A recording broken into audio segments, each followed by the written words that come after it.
Good day, good day. Sitting here enjoying a beautiful Friday afternoon along the banks of the Susquehanna River. And thinking today a little bit about this idea of mindfulness and meditation, the practice of mindfulness and meditation in my own life, and kind of what these ideas have meant to me and how they've been helpful, and maybe just some clarity that I've had around these ideas and the practice of mindfulness and meditation in my own life. So I thought maybe today I would just kind of share some ideas around mindfulness in my own life, the value that it's brought to my life, the benefits of it, and again, just some clarity that I've had around it. You know, I began my practice in mindfulness and meditation probably a decade or more ago now. And I was really drawn to meditation and mindfulness during a period of my life when I was sad, depressed, experiencing a lot of self-rejection, really felt plagued by my mind, by my thinking, a lot of obsessive thinking, and really wanted some clarity into my mind, and really wanted to begin to not feel such a victim to my mind, to my thinking. Wanted to understand my mind more. So, you know, that for me, I remember very specifically the day I was working away from home, living away from home, and I remember the night that I chose to go to the bookstore and wander around the self-help section of the bookstore.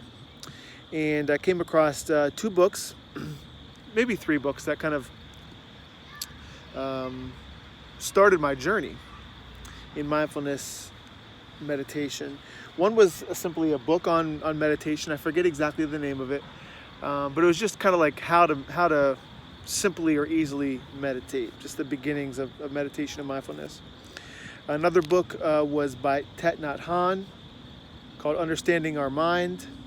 And another one was by a gentleman named Dr. Joe Dispenza.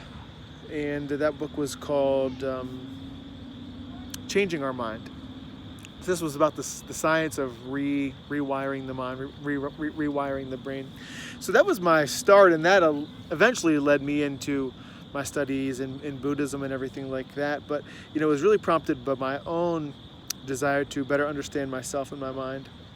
So I began implementing my mindfulness meditation practices into my life, and probably, you know, began with 10, 15, 20 minutes a day, and I've been a regular practitioner ever since. And so I thought I would just share maybe a couple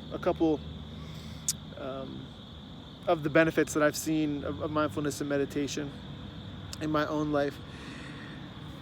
I think the first most basic application of mindfulness or meditation, specifically meditation, would be just to stop and slow down and be present. You know, life moves at such a quick, rapid pace, always going, and the world seems to be increasingly moving at an increasingly fast rate. So just learning to stop and slow down and enjoy the journey and appreciating it.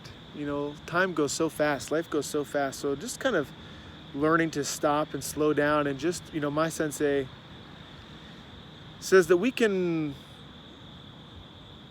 meditate, we can begin our practice for no good reason than just to stop and do nothing, to shift from this idea that we constantly have to be going, doing, you know, that our value, our worth is intrinsic, and it goes way beyond anything that we could possibly do or have. It moves into being. So we can just be and just be present and be appreciative of, and just be thankful, and just slow down for a little bit and smell the flowers and watch the grass grow, and just take in life. So kind of tying into that is this idea of just being present more in life. Just being present to the moment, to what's going on, how we're thinking, how we're feeling, what our current life situation is, being present to that. Slowing down and saying thank you. Just being present to life and being present to this journey, this experience that we're having. Third, as I continue my journey, and as I allow my mind, I once heard a Buddhist monk speak, and he gave this idea. He asked the question, what is mindfulness? What is meditation? And he said his answer was, meditation is cultivation of the mind, cultivating the mind. So what does that mean? As I personally cultivate my mind, allow my mind to settle down, create clarity,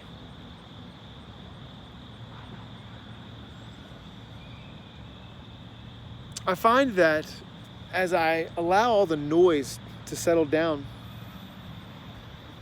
I'm able to better tune into what's in my heart, tune into my true self, connect with my soul's calling, learn to listen to that voice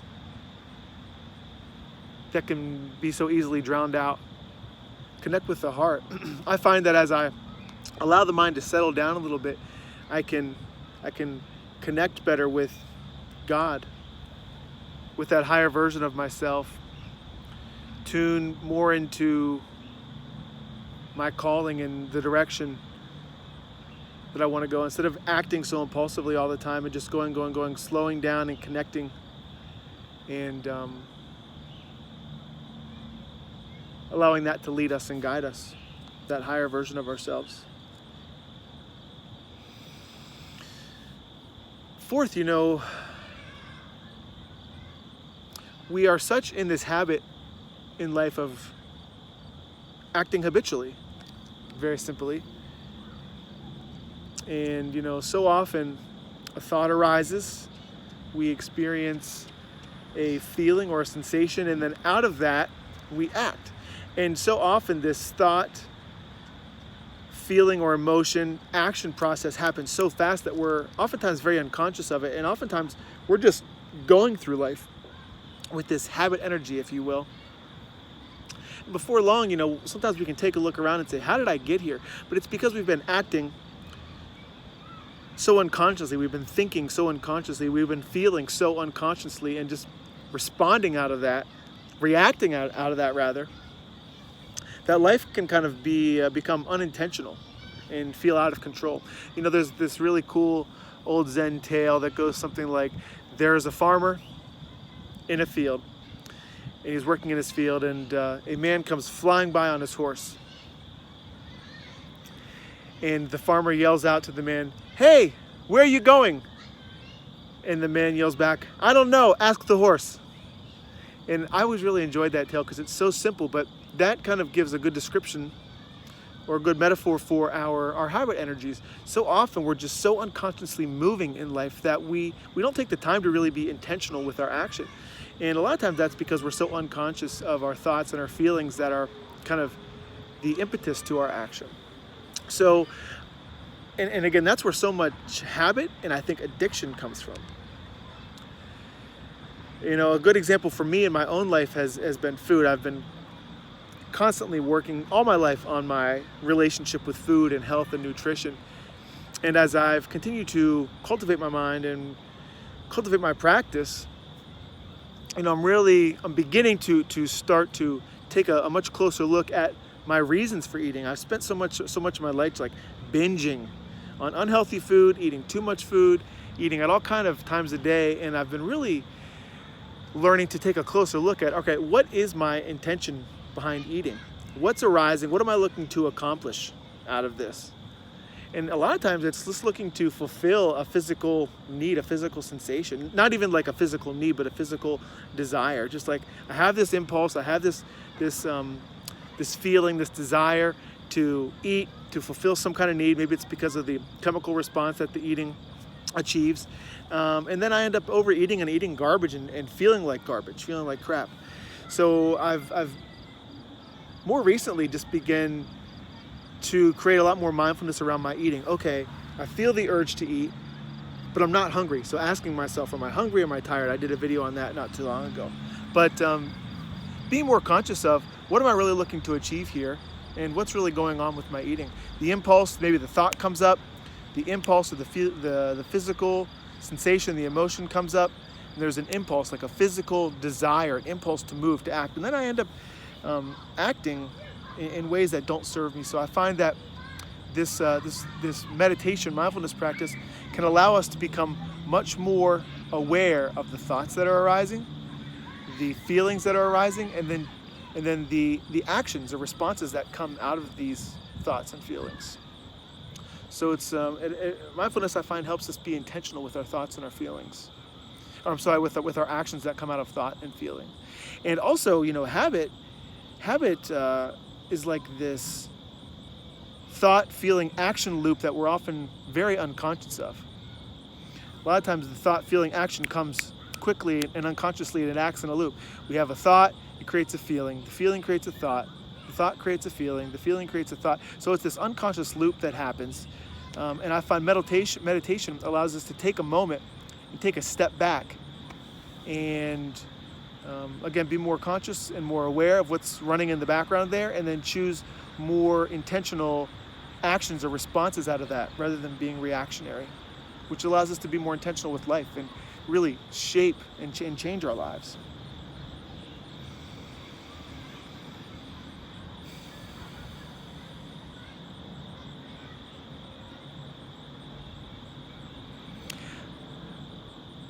Finally, as we're cultivating the mind, I find that meditation and mindfulness can help us really, once we've allowed the mind to settle down, we've become aware of the thoughts and the feelings and the actions that come out of the mind. I find that we can begin to cultivate new thoughts, new feelings, new emotions much more intentionally. For instance, there's the concept or idea of metta, which is in Sanskrit loving kindness. So we can practice and rehearse the feeling, the emotion of loving kindness, right? We can practice and rehearse the feeling of love or self-love. We can practice and rehearse the feeling of appreciation. We can practice and rehearse the feeling of wealth and prosperity, of joy, of peace. We don't have to have external circumstances to experience these things, which is another reason oftentimes why we're acting, to create these feelings of feeling good, feeling better. But I find that through meditation, through mindfulness, we can be intentional about the things that we're feeling, the things that we're thinking, and rehearsing and practicing the way we want to think, the way we want to feel, and thereby creating a standard in life that these are our go-to, these are our habitual new feelings, our new habitual thoughts, our new habitual feelings and emotions. What if we could practice and cultivate the feeling of joy, which does not require an external circumstance? This feeling of joy where we can learn to just go to joy. We can go to peace. We can go to happiness. We can go to self-love. We can go to appreciation easily because we've practiced the feeling so often. We can pull it up and we can live out of that. So often we're living, I feel like if we're not intentional about the way that we're feeling and the way that we're thinking, we default to negative. If we're not intentional about feeling good, a lot of times we default to feeling bad. So instead of being in the practice or the routine of feeling bad, feeling sad, feeling depressed, what if we could reprogram our mind and our body and our spirit to be in the habitual state of joy, of peace? So we can focus through meditation and mindfulness on these ideas and these concepts. We can practice them so they are more a natural state of our being. I find that meditation and mindfulness, though we see it oftentimes in Buddhism and more Eastern thought, these ideas are not religious, but they can be practiced regardless of faith or spirituality or creed, as simple systems of psychological well-being that are available and accessible to anybody. So this has been a bit of a long video, but I feel it was worthwhile, and I know these are some ideas that have been helpful to me. I hope they're helpful to you. Would love to hear your thoughts and your ideas, your insights on meditation. How have you found it valuable? What have I not mentioned here that that you have also found helpful in regard to meditation and mindfulness? And feel free to reach out and connect. We'd love to hear your thoughts on this and your opinion.